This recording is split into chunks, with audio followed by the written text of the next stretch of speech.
Hello and welcome to One Storyteller, where we don't have a plan for this episode. I thought it was funny if we would just figure it out. I'm Reagan, I'm Andrew. and we're going to do a bit of an overview, retrospective commentary on just the book Fellowship of the Ring as a whole, I guess. What do you want to talk about? We can talk about character stuff. I think should probably be a part of it. Overall story might be a part of it. Pacing might be a part of it. I have Sure. Well, yeah. I think overall issues. thoughts and yeah. Then, I think one of the good things we could do is to talk about themes as they're developed. Can say something positive. We can talk about themes. If only the last chapter didn't undercut so as many they're of them. developed through the book. Yeah, Yeah. probably good. So Frodo seems like a good place to start. Yeah. He seems cool, mostly. Well, up until the last chapter of the book, he's pretty cool. That is where I stand. Yeah. What do you think? What do you think Frodo is meant to communicate, just as a character? Yeah. Well, I think Frodo, and by extension, like the other hobbits, is really reinforcing this idea throughout the whole series that, even if you're little, if you don't have a lot of power or ability, you can still make a difference. Like some of the most important things to do don't require you to be super wise or super powerful. Yeah. And I think that it's very interesting to have like what we might call a high fantasy story. And this is the protagonist we're given is this 50-year-old short guy. Yeah. Yeah. Yeah, that is interesting. And it's from a couple of different perspectives, if I can remember what they are. You don't have to be big to do something. That's kind of what Aragorn says to Butterbur in The Prancing Pony. Yes. I think that's probably where it's made the clearest. But what can I do against like Mordor? Yeah. And Aragorn says, not much, but you can do a little bit. But it works. And that's what you need is a little bit. And even I feel like there's a lot of emphasis on the there are some things you can't do as a big strong person that you can do as a weak person, because Gandalf can't take the ring as a big strong person. Yeah, that's kind of the whole world dies. The whole like framing device for Frodo getting the ring is other people might be technically more capable, but they're more susceptible because of that. Yeah.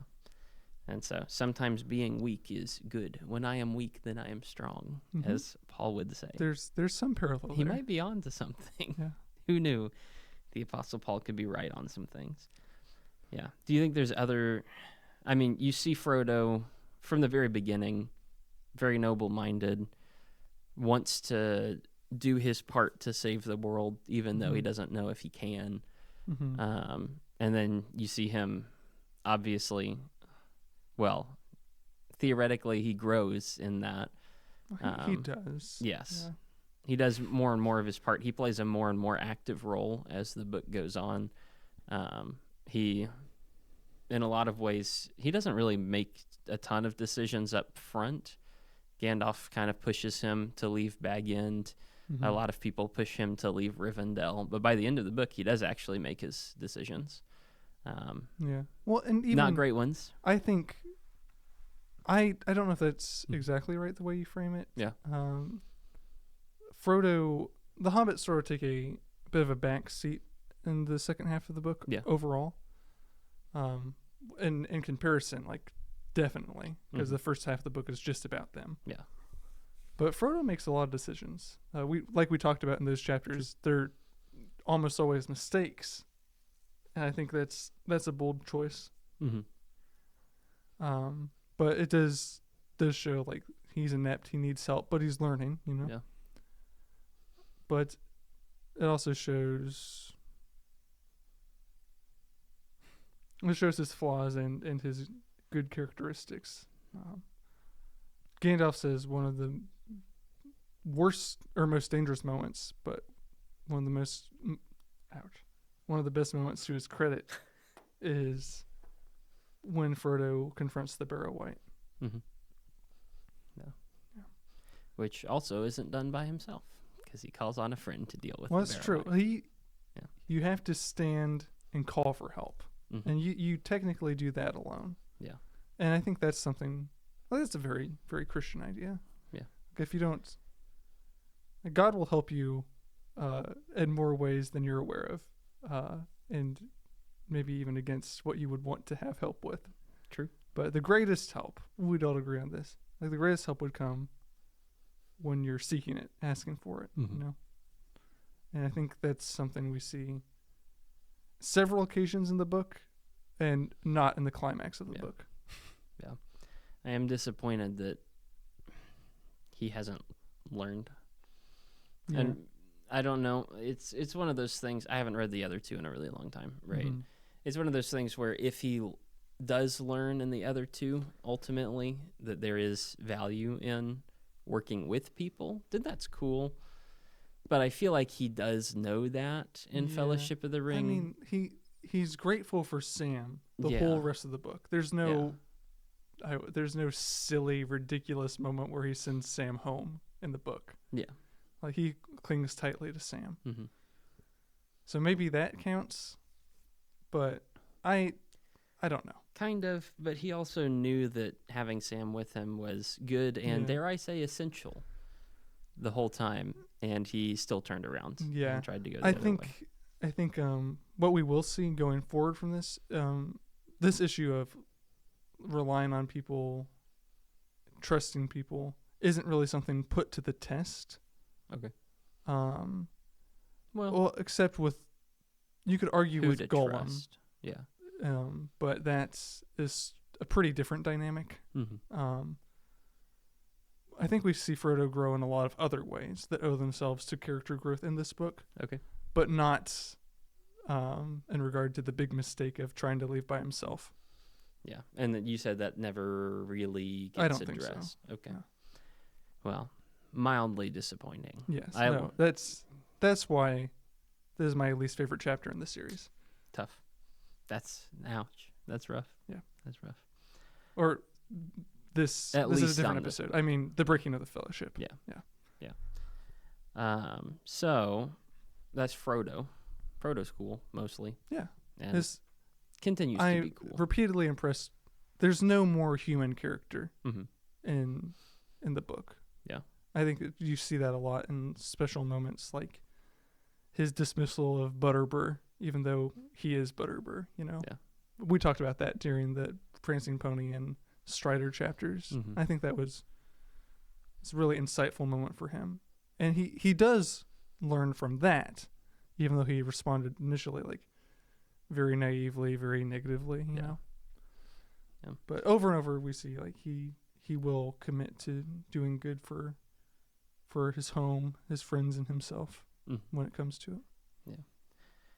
I think the other main character, I think, is Aragorn. Yes. And he doesn't get introduced until most of the way through the first book, being the first half of the Fellowship of the Ring, because thank you. But yeah, he seems to be the second lead, I guess, and he's the one who gets all the attention going forward, especially after Gandalf gets out of the picture. He is the clear leader. I feel like in Aragorn's first few chapters, he is much more of just like a random guide character who is there to help but not usurp. Well, and he grows into his own in the second, especially in the second book. Yeah. Starting in many meetings, I guess. So the second half of I think Fellowship that's of to the Ring. Tolkien's credit. Like he has enough information to do like a Council of Elrond sized lore dump about Aragorn. Yes. But he draws that out.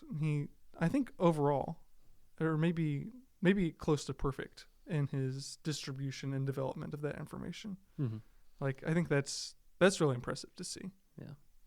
What do you think Aragorn's theme is? Yeah. Well, I've heard several different opinions on this. Interesting. Yeah. Yeah. One primary one that sticks out to me. Well, But we'll come back to this. curious. But like one thing that all of the characters embody to like different different facets of it Mm-hmm. is it's unseemly to stay at home all the time. Like you have to grow up, you have to do your duty. By the end of the book, I think we see like that aspect of Aragorn sort of rises above anyone else's struggle with that issue. Mm-hmm.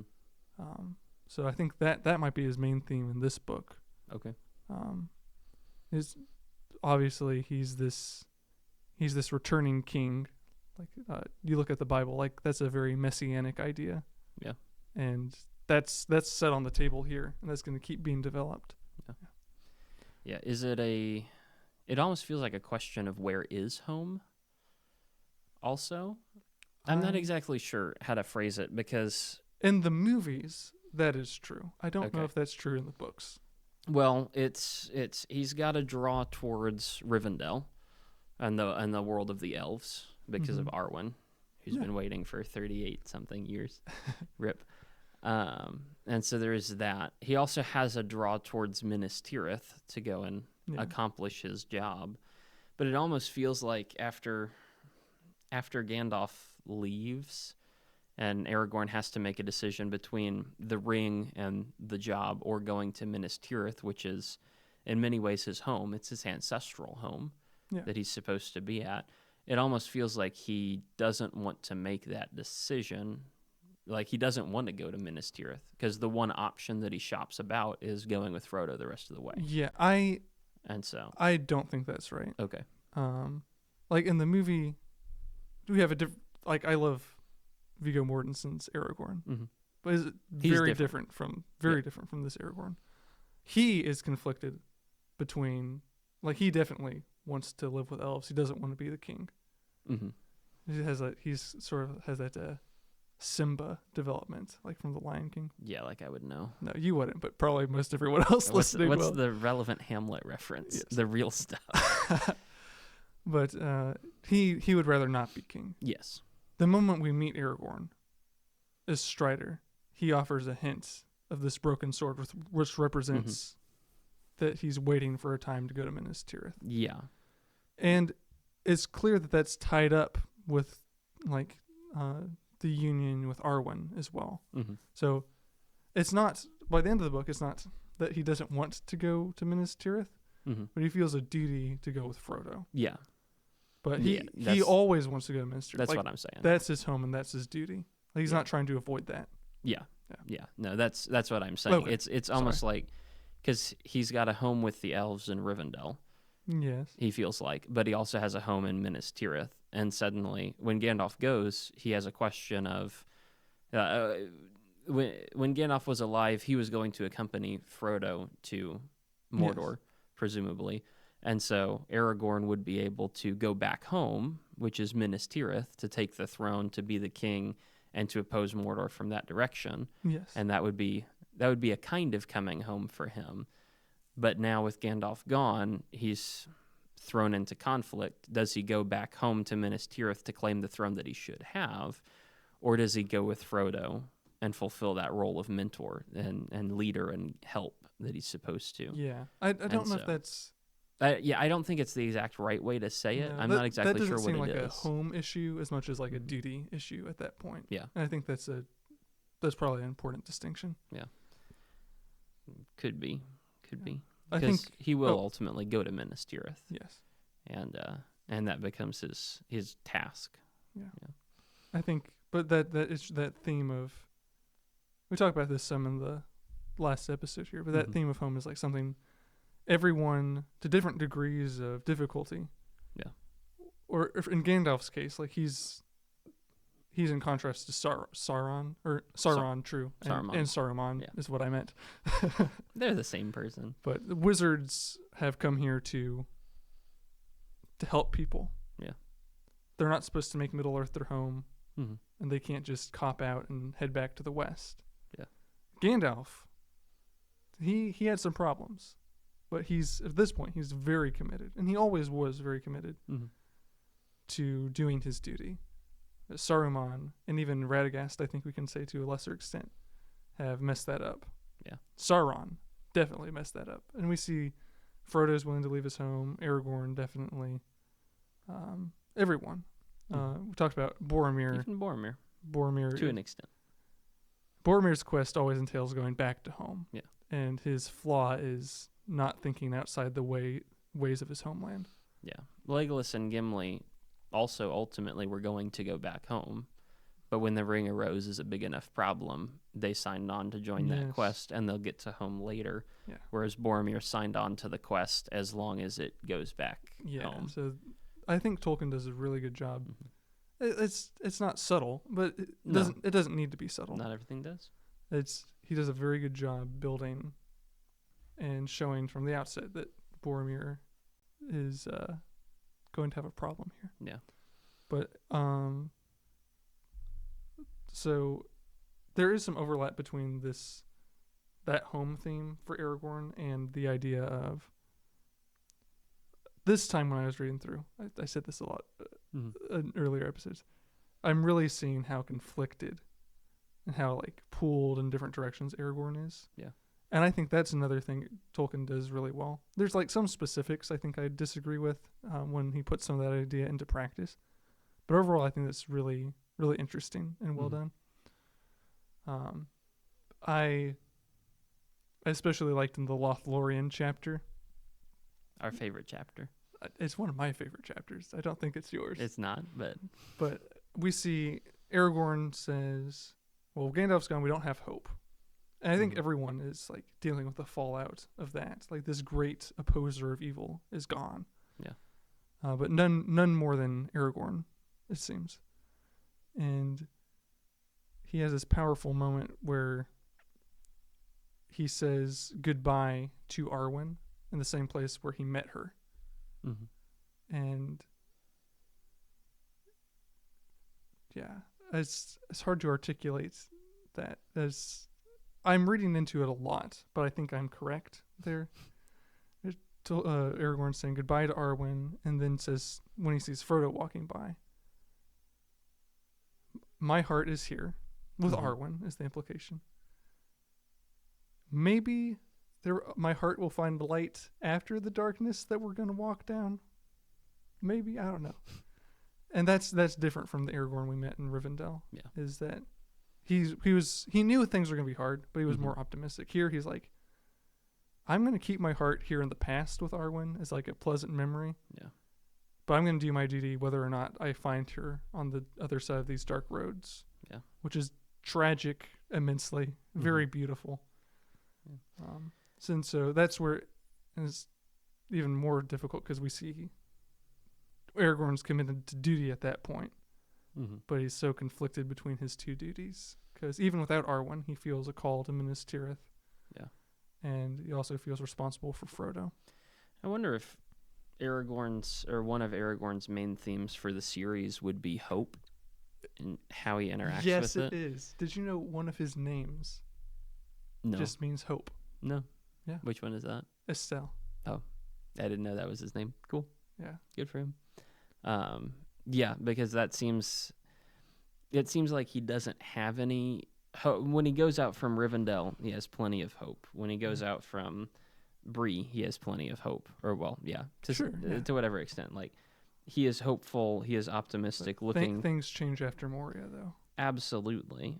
And he's very down on his luck and down on himself and unsure of himself. But I feel like the rest of his story, where I remember it going, is he becomes the hope for everybody else.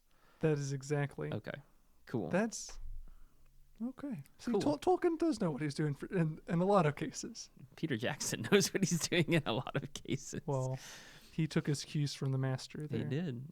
And he fixed Tolkien's ending, which Tolkien didn't for land. this book. For this book, I could grant that. I would argue he also did it for the series as a whole, but... What? This is totally a Return of the King conversation. Yeah, I like the theme that Tolkien's going for, but it's also nice to just have a book wrap up. Well, I don't think this is hugely... I can't believe you just did this. That's hugely tangential. Look, for a movie, yes, I can respect that. Yes. For a book, there's nothing to fix. Like, that's good for the book. There are You perspectives. can't. That's crazy. It's like, have you seen Alien? Yes.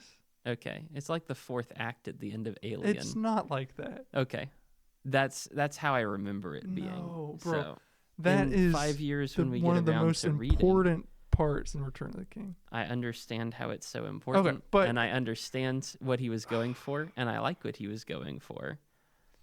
I just don't like that it's placed there. Anyway, completely off I topic. feel betrayed The point is, at multiple levels. I can at least see where you brought that Aragorn's- horrible opinion up. That's first betrayal in this video. Aragorn, it's just an audio file. And this audio. Yeah, I exactly. can't believe this. That's me for real. yeah, I know where Aragorn's story is Aragorn going. becomes hopeful. Yes. Yes. Or hope to other people. Yes. And it's something, the paths of the dead kind of are the climax to this for him. Okay. That's cool. Okay. The movie representation of the Paths of the Dead is terrible Yo, in the that's extended edition. one of my least favorite parts. That's the stupidest thing Yes. that exists. Okay. The book is very cool. Paths of the Dead. Interesting. I'm very curious. So So that's Aragorn. yeah, Frodo and Aragorn. Frodo's the main character of the first half. Aragorn's the main character of the second half. Yeah. Frodo's also there in the second half. They're paired together. Maybe a bit Yeah. more emphasis is on Aragorn. I think it's just to try and balance it out to give Aragorn the requisite page time. Yeah. I guess is how you would say it. Third main character. Sam. Really? Mhm. Okay, interesting. I would say it's Boromir.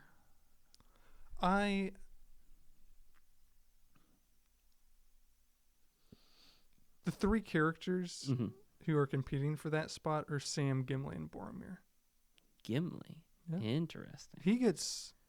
I didn't really appreciate it until this read through, Mm-hmm. but Gimli gets a lot of attention. Yeah. Well, A lot of attention. attention and time is one thing, but also like quantity of time is one Well, thing. no, that's what I mean. but- Like it's not random stuff that doesn't matter. Mm-hmm. What are you thinking of? So make your Gimli argument. All right, let's talk about Gimli. for here. Let's talk about Gimli. He, like everyone else, he's wrestling with this theme of home, Mm-hmm. but he has like a double portion there in the beginning and the middle of the second part of Fellowship of the Ring, Yeah. and he's different from Sam, Aragorn, and Frodo as main characters there because Mm-hmm. he's, what did I say, Boromir? He's like Boromir in that he only has this part of the book. Okay. But where Boromir is just like hints, basically. Mm-hmm. Like you get a pretty good setup in Council of Elrond for Boromir, and then hints throughout, and then just like a bam, here we are at the end. Conclusive moment. Yeah. Everything else is like not too much. It's sort of like this tension, this sort of unhappy undercurrent. Mm-hmm. And some happy moments, if we're being honest. Some. So that's Boromir. We'll talk about him in a minute. But Yeah. for Gimli, he's got these two main pillars earlier on, Mm-hmm. which is for Moria, where we can tell he longs for to see the ancient homeland of the dwarves. Mm-hmm. But he notably, and this is a notable absence. It's a point you can make from absence. He doesn't say, "Please, let's go by there," just even for a little bit. He's perfectly happy to go over the mountain, which is neat because of how excited he is when they get to go underneath it. But he doesn't force that on anybody. Yeah. He didn't even ask anybody, not even for a peek. And so I think there's a pretty big contrast between Gimli and Boromir, honestly. Mm-hmm. Because Gimli, more than any other Hobbit, like everyone else except Legolas, Gimli, and Boromir have history with Frodo. Yeah. Arguably, Gimli has a bit of history. Vicariously. Yes. But His dad and Frodo's adopted father. Yes. Boromir wants to go home. Gimli would love to be at the Lonely Mountain, would love to see Moria. Mm-hmm. But he says more than anyone else, more than like I guess anyone else would just be Legolas, more than Legolas, which isn't saying much. Like I will go with Frodo, and I want to be loyal. Yeah. Like, I'm committing to this quest, even though technically there's no oaths here. Yeah. Like Practically, it for would be him. faithless Yeah. to forsake Frodo. Like, I'm part of this. Yeah. So he's a huge contrast to Boromir in that way. Mm-hmm. And then, ironically, since he's the dwarf, like, it's ironic that the rest of his arc is really in Lothlorien with the elves. Yeah. And I think those might be they honestly may be my favorite chapters in Fellowship of the Ring. Mm-hmm. Because Gimli is learning to appreciate the beauty of the world and still being willing to let go of it to commit to his duty. Mm-hmm. So that's the second half of the home theme for him. And it just really speaks to the nobility of his character throughout everything he does there. Yeah. Yeah.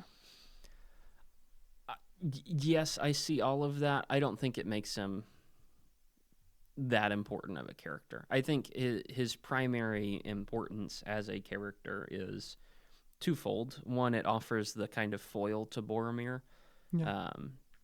but that speaks just as much to Boromir's relevance as to his. Sure. And I Boromir, feel like they are a pair. yeah, Boromir is already also paired with Aragorn in many ways. Mm-hmm. And he's also paired with Frodo in many ways. Yeah. And he's also paired with Gimli in many ways. And so I feel like Gimli is more a supplement to Boromir than he is a freestanding Sure. character. Gimli gets So if I was going to put someone in third, I would put Boromir ahead of Gimli. that foil argument is good. Yeah. I think Gimli probably does more for the series as a whole. Well, yeah, because Boromir dies. Well, yeah. Well, spoiler alert for Two Towers, by the way. But if you watch Fellowship of the Ring, the Peter Jackson version, you get the idea that Boromir dies already. Yeah. They just didn't want to pay Sean Bean for a second movie. I think that's what it was. Well, for the movie, that's how you want to pace it. And yeah, that makes sense. It's much better pacing for a film specifically. And I just like it better in general. Gimli also, I mean, he and Legolas together, but primarily him, tie together the themes of like unity among the peoples. Yeah. And so I feel like that becomes relevant, but that's not super relevant in Fellowship, I guess, or it doesn't seem to be. Lorien makes it relevant, but It makes it more relevant of something that we should look forward to doing, but Lorien itself is not unified with the peoples yet. well, it becomes Yes. like I don't know if the other books really explore that theme as much as Okay. you maybe think they do. Okay. Well, Rohan and Gondor need to get together, and the elves need to get together with the dwarves and Yeah. all the stuff. Like, Yeah. there's a... That's more of a thing in the movies. Okay. Rohan and Gondor are already fast allies. Yeah. Yeah.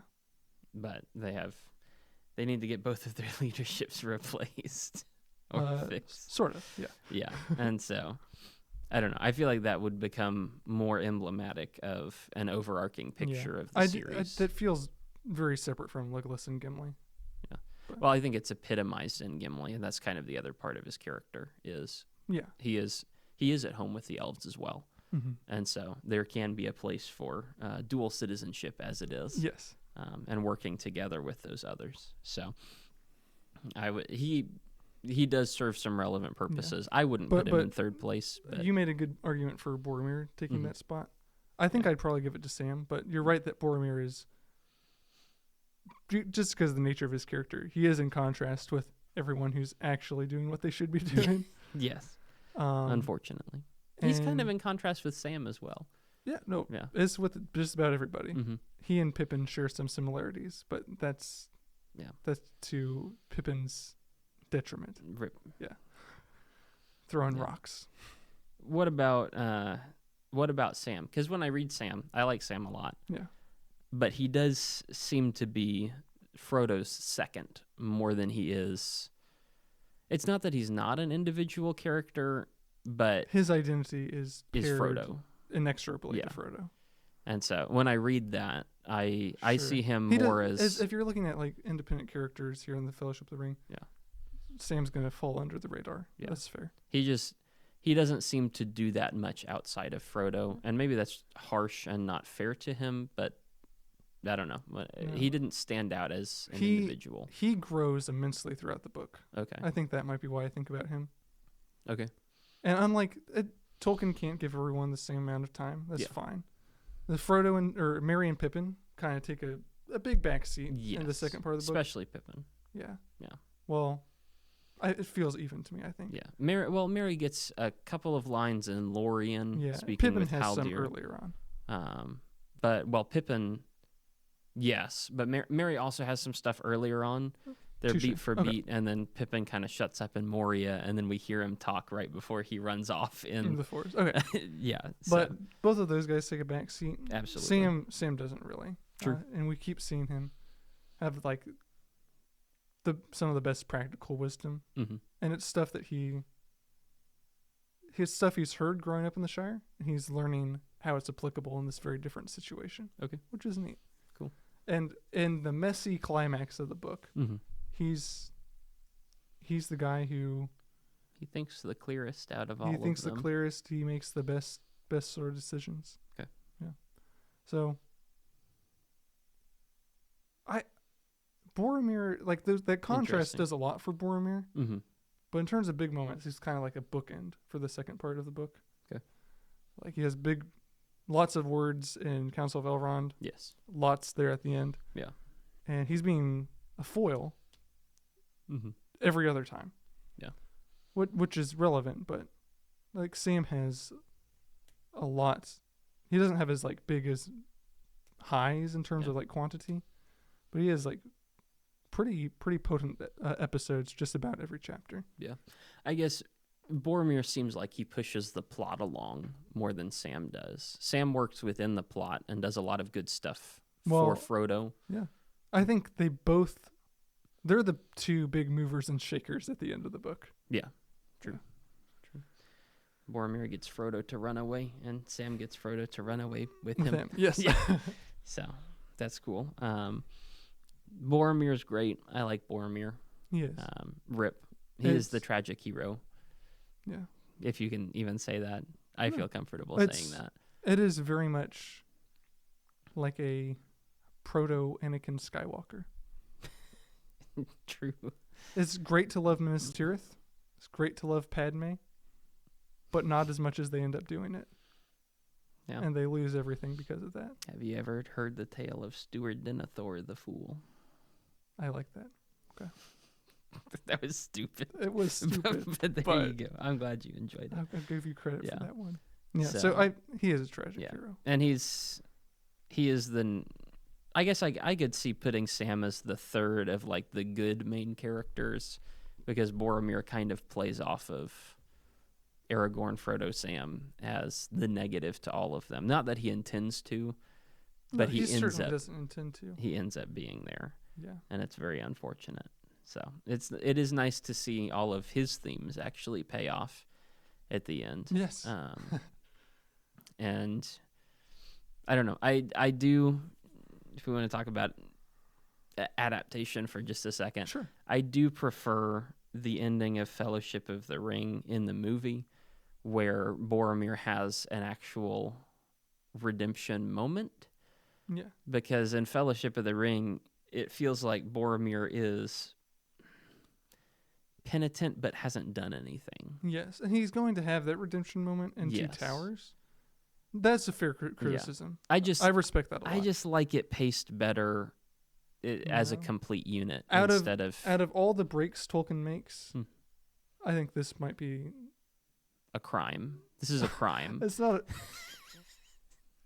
Your suggestion is probably better. Yeah. Yeah. I think it would be more satisfying to me It would to be. read it. Yeah. to have Boromir actually settled at the end of the book, and like, yeah, that also means he dies, Yeah. and so that's convenient. One but- thing that helps me with this Mhm. is Tolkien intends this as one book. you know? Yes. So if you're reading through as you ought to, I think I Mhm. could say, then it's not like in terms of release, like maybe we could call that a crime because Yeah. there was a gap there. Absolutely. But in terms of like It is the next chapter. it's the next chapter. So I don't think it's quite as bad. Yes, But I do understand what you're saying. yeah, the way that it is released, unfortunately, the medium through which it has Yeah. come Well, that hasn't impacted you. is not. What? the way the way it was released hasn't really impacted you. Well, not in the. I was not around when Yeah. the books Well, came and out for the that's first what I time. mean. Like you can Yeah, look at the next chapter. yeah. I can look at the next chapter, but also I want to read one book and then take a break, and then I'll read a second Yeah, book. and then that's take a that's break. where I really agree with what you're saying. And that's an issue for me. But Yeah, that is very fair. oh well. Sam is cool. Mary doesn't really do much. Yeah. He was very relevant in getting them out of the Shire. Yeah. Merry and Pippin are going to keep their all the hobbits are going to keep their really abundance of character development from the first part of the book, and it's going to meet the road in Two Towers and Return of the King. Okay. As in, it's going to progress further, or yeah, that's good. Yeah, that's good. Yeah, part of the I think the issue with Council of Elrond putting together all 9 people, like the concept, not just the chapter. Okay. But putting together all 9 people in the Fellowship really, it just makes you have to put guys on the back burner. Yeah. And that's not. I guess I can understand why that bothers you, but it doesn't really bother me. Yeah. Like, it just means you have a cycle of emphasis. Yeah. And yes, it does, although Pippin has been out of the cycle for a long time at this point. And maybe it's, if I were reading it like a normal book, then maybe it wouldn't be so bothersome. As we're reading it a couple chapters a week, it's like, okay, it's been 4 weeks since Pippin did anything. Like, what in the world is going on? I understand. It doesn't really bother me too much, though. That's probably also just a me thing. Legolas. He is the least developed guy in the Fellowship. He is there. Does he get more? Well, more than this, yes. Okay. But it's not like, it's not red crazy. Red sky rises. Blood has been spilled this night.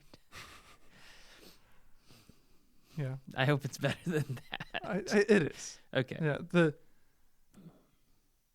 I don't like Jackson making Gimli the comic relief character when he really is like really, really cool in the books. Yes.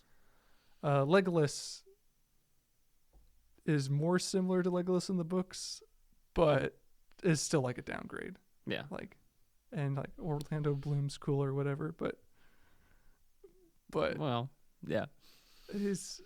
He loses a lot of the neat Legolas parts, which is that he's the elf. He feels weird compared to all the mortal characters.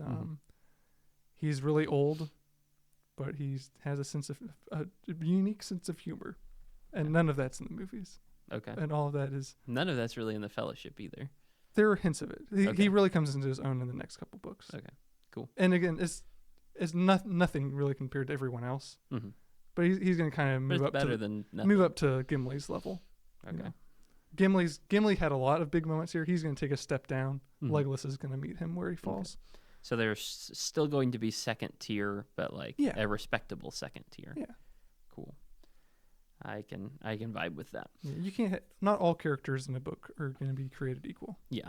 You just don't have time for that. And then when you squish a book like this down into a further 2.5 hours, then you even lose some of what's in the book, which is true.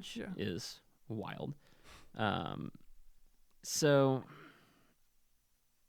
do you want to talk about what's your impression of the book as a whole?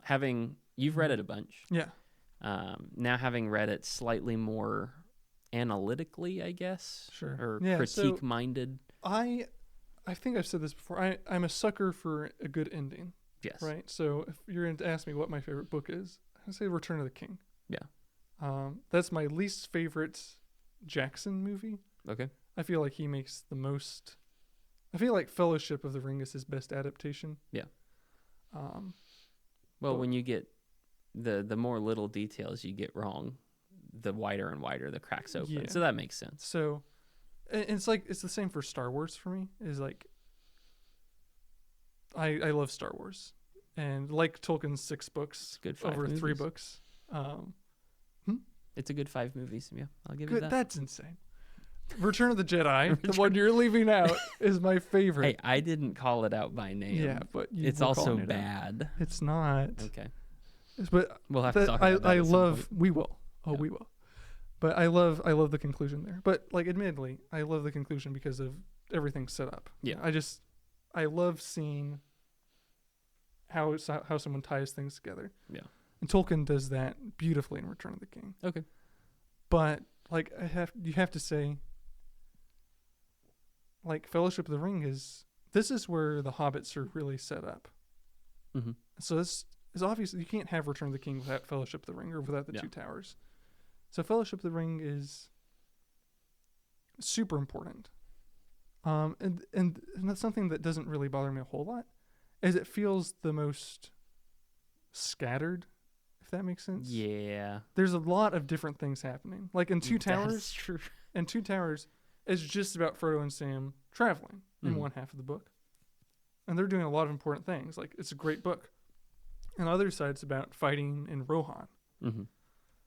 So this is like really clear boundaries. The Fellowship of the Ring is, you've got the Shire, you're traveling through this weird Tom Bombadil forest, you got Barrow Downs. So you have a lot of different things. And as an introduction to the world, I think you would be sympathetic to this. It's sort of overwhelming. Yeah. Like Yeah. more than any other of these books, Fellowship of the Ring really rewards like repeat readings or a larger understanding of Tolkien's world. Interesting. And I think that's something I appreciated more because I was talking about it with you. Yeah. I love the book, but there's a lot going on. Yeah. And there's more to keep up with than the other two. Is the have you I forget exactly how you've said it before. They cover more geography in this book They do that too. than is it the other two combined? Yeah. Okay. Yeah, cuz that's And more time. it's Like it's different in a lot of ways from the other two. Yeah, it was very broad. So you generally like this book. Yeah. Maybe not the ending of this No, particular book. But I've said like ending is my least favorite chapter in the whole series. yeah, but it gets better. Yes. Cool. Because reading this, everything it feels so broad and generic, like general, not generic. It's very not specific, generic. but it's such a general picture of like they went a lot of places. Yeah. And I'm like, cool. There's going to be less traveling and more doing and more talking Yeah. in the other books, generally speaking. It feels like character moments were not Yeah. as present as I would have liked them to be. I think that's a fair criticism. And so, Yeah, it's just a different style of book. Not really what I was expecting going into it. It's Tolkien will have to, by necessity, leave a lot of the broad strokes behind as Good. things really start. Well, I admire how he's able to do that in almost every case. Like, it doesn't bother me at all to the same, like it's bothering you. Yeah. So I can understand why. Yeah. But yeah, Fellowship of the Ring is very different from the other ones. I also like several books where there is just like one main character. There's not even like a trio, right? Yes, Harry okay. Potter has 3 main characters. That's too many. Yeah. You so can have just one. you're also and going everything's to good. fall into a rhythm of same characters. Yes. Like, that's not going to get changed I also up like a lot. that. Yeah. I mean, you're going to meet new people, Mhm. like we met Galadriel. Yeah. She's sort of the, wah, here I am. And there's going to be people like that in the other books. Yeah. Not so, well, sort of in Return of the King, but especially in the Two Towers, you got the whole Rohan tableau characters, and then you got Gollum and Faramir on Frodo's side. Yeah. But it's less new information. Mhm. Like, it's like we have set up everything in the Fellowship of the Ring. Let's play these things out now. Yeah. And like, that's satisfying. That's like, that's you. I will say, like, you definitely need the Fellowship of the Ring Yes. to set that stuff up. But it is, I think I would go as far as saying it's more satisfying to see that stuff put into practice. you Yeah. know? Yeah. In a vacuum, I mean, I read these for school like 10 years ago. Okay. Yeah. And maybe I've read them once since then, but it's been a while. In a vacuum, this is kind of disappointing because it's like, okay, what does any of this mean? What is it pointing towards? And I kind of know where Aragorn's going, and I kind of know where Yeah. Frodo's going. I get the sense you will appreciate this more when you look back at it Probably. from the later stories. Probably. Because Tolkien's, it's like, admittedly, I think more than any other book, Tolkien is throwing a lot of like his mythology in there because he thinks it's cool, and it is really cool. Yeah. but it can be sort of overwhelming. Yeah.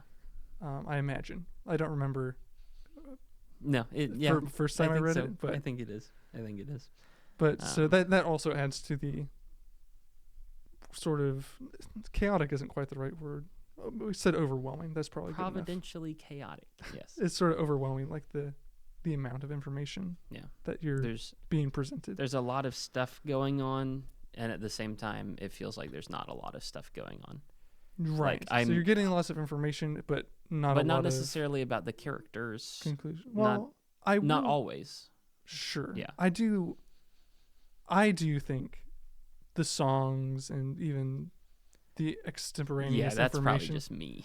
The extemporaneous information is like really relevant. But I think that's something I've been able to appreciate more and more each time I've read it. Probably. I think Fellowship. One thing that's also different for Fellowship of the Ring and the other two is this is the most elvish book. Oh. The other books are about people. Let's go. The only elf in those books, the real basically, is Legolas. Bless. You know, that's not true of Fellowship of the Ring. There's elves everywhere. I know. Yeah, I've kept count. I've seen some things. So the bit of your elf hatred is. I agree with it when it's an actual critique, but it's always an actual critique. Or I understand it rather. It's not always an actual critique, but I think that's one of the neat things. It shows like the setup for this book. Mm-hmm. When we move from setup to, the great deeds and doom more so. Mm-hmm. We also move from elves to people because the elven time. Their days have passed, which is sort of Tolkien's point. So that's an interesting symmetry. That is a big emphasis of this book in particular. Yes. Yeah. And I think that is one of the most... Return of the King will, because it's a conclusion, it will tie everything together. So it gets to take the winds of Fellowship of the Ring and just make it better. Yeah. But that's something... Two Towers doesn't do anything with this elvish idea, which I think is one of the most Tolkien ideas in Lord of the Rings. Which is that huge gulf of nostalgia and even like the greatest statements of this home theme. Yeah. Is the Noldor elves, and even we could say even the elves generally, who have misplaced this more than any other people. Mm-hmm. And they're mighty, they're wise, they're good. The elves we see. Okay. But there's a pretty big mistake, and it's very bitter. Mm-hmm. And it is... It's very Christian in a lot of ways. It's like that's crazy. That longing. How'd he come up with that? That he shamelessly stole from the Bible. Mm-hmm. But there's that longing for a better country. But there's that real tension, that really tragic bitterness to letting go of this world. Yeah. And Tolkien's not acting like this world is only good. Like it's sort of the point of these books. Yeah. But there is good there. Mm-hmm. And I think it's really, really thought-provoking to wrestle with the idea, well, it's not like this stuff doesn't exist in heaven. It's not like this doesn't exist in the West. It's going to be better there. Mm-hmm. But it's something the elves, more than any other character, are like really blatantly wrestling with that. Yeah. And like that broader theme of nostalgia is something the Rohirrim are going to wrestle with a lot too. Okay. But it's I feel like it is the most rich with elves. Mm-hmm. So I really, really appreciate that about this book. Yeah. I'm glad to know we're getting away from the elves. That's good. That's offensive. It just feels it's not even reading this because I just have an inherent hatred for elves usually with a lot of the ways that they're especially with a lot of modern ways that different series have chosen to display them. I don't like those elves. Yeah.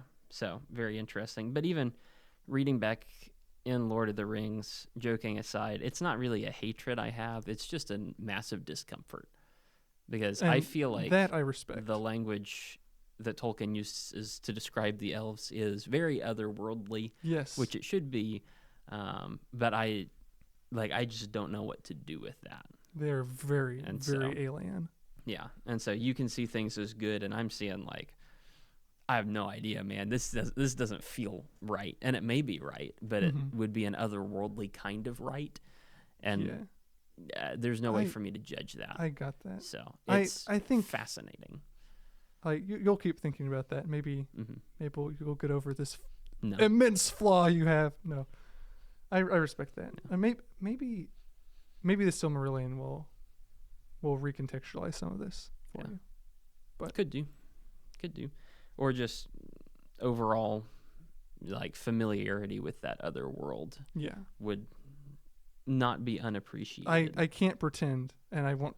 Not never tried to, but I can't pretend like that. Knowing that hasn't helped. Like that has helped a lot. Yeah, I'm trying to think of any other thing that I've ever read that has that kind of different feel to it, because I feel like most of the time people write, especially like fantasy races, it's humans with a different coat of paint, ear shape. Yeah, right. It's Tolkien's elves don't even necessarily have pointed ears. Yeah, they're not human. Like they just don't think. Yeah, they look human, act, but they're immortal. That's the big thing. Yeah. And it's I don't know. It feels unique to this. It is, which is cool, but also like, yeah, that's the best sound I can make to explain my hesitance. No, I can respect that. I'm much more comfortable in the dwarf kingdom. I understand. Yeah. The human kingdom, I understand. The Shire, I understand. The elves, no. Yeah, it is. That's fair. Yeah. Yeah. And even delightful Bombadil, he doesn't have an elven alienness, but he is sort of alien. He's aloof, and not in a bad way. Just like he's just different. He's built different. Yeah. Curious. So, I don't know. Is there any other overarching stuff that we need to address here, or that you feel called to address? I mean, I feel like we talked a lot about this at the beginning. It's like, and we sort of moved out of it just like the book did. But this is growing out of The Hobbit. Mm-hmm. Like The Lord of the Rings is very much the marriage of all like his old mythology writings, born out of his desire to make a frame for the Elvish language. Yeah. But he didn't like leave it at that. Like he made it his own thing. He made it very thoughtful. Mm-hmm. And so he's pairing all this. I'm really stretching my arms out. All this information with The Hobbit, which is very interesting to me. Yeah. I think The Lord of the Rings benefits a lot from being a combination of both those things. I can see it. That makes sense. Yeah. And it's neat how that affects some of the characters. Like, well, some of them. Like Bilbo and Frodo. Or not Bilbo and, well, Frodo too, but I mean Bilbo and Gandalf. Mm-hmm.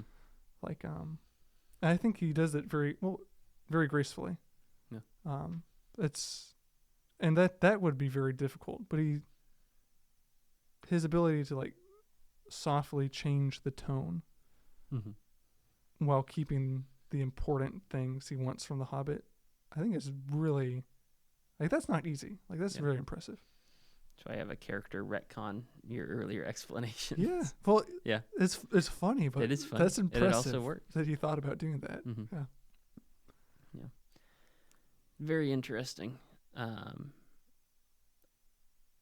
This might be a controversial statement. I can tell that Fellowship of the Ring is a work of art. Mm-hmm. It is not something that I would read for fun again. You don't think so? I don't think. If Two Towers and Return of the King are as good as I think they are, then I would have to force yourself. I would be inspired to read Fellowship of the Ring because of those two. Yeah. But it just doesn't. There's a lot of poetry here. There's a lot of love the elf poetry here. Yes. Like just stuff that I don't really vibe with personally. And so if I'm sitting down for an afternoon and I want to read a book, it's not going to be Fellowship. Not for me. I gotcha. But not like I can't deny that it's important and that it's essential in setting up the others. Yeah. But if I'm reading through for fun, like every couple of years, I'll say I want to read through Lord of the Rings again. Yeah. But if I'm just going to pick a chapter for fun, it's not going to be a chapter in the Fellowship of the Ring. Yeah. And part of that's like I remember well enough the sorts of things happening there. I might go back to some Lorien parts, honestly, but I'm probably going to be drawn to something in Return of the King. Yeah. You know. Fair enough. Fair enough. Very interesting book. Mm-hmm. I do hope, and I suspect that you will enjoy The Two Towers and Return of the King a lot more. I think so. I hope so. I think so. It's not that I haven't enjoyed this. It's just been interesting. It's been more interesting than it has been fun, which perfectly fine. Yeah. But not something that I would then go and read for my own personal entertainment. That is fair. Yeah. Anything else on Fellowship of the Ring? I think I'm going to keep combing through and see if anyone else shares my apparently hot take about the end of the book. Yeah.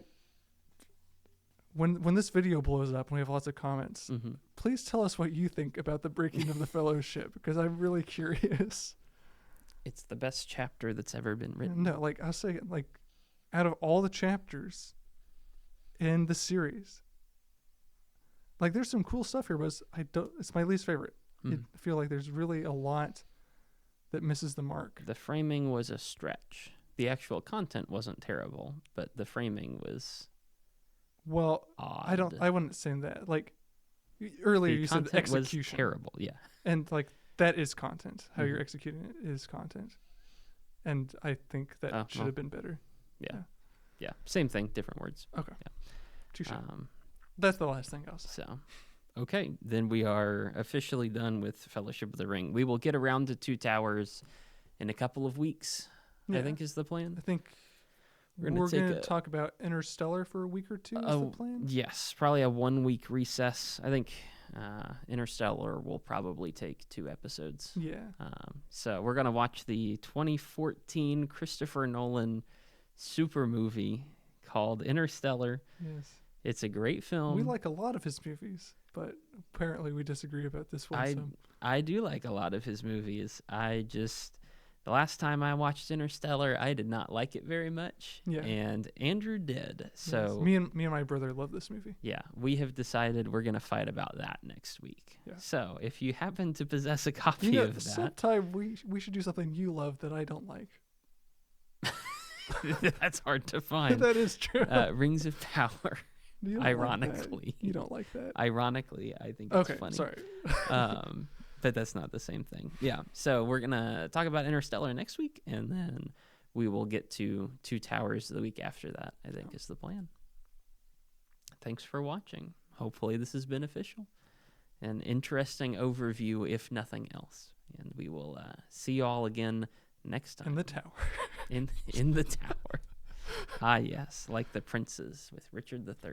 Oh, rip. That's rip those guys. I just read that the other day. Oh. I should stop the episode.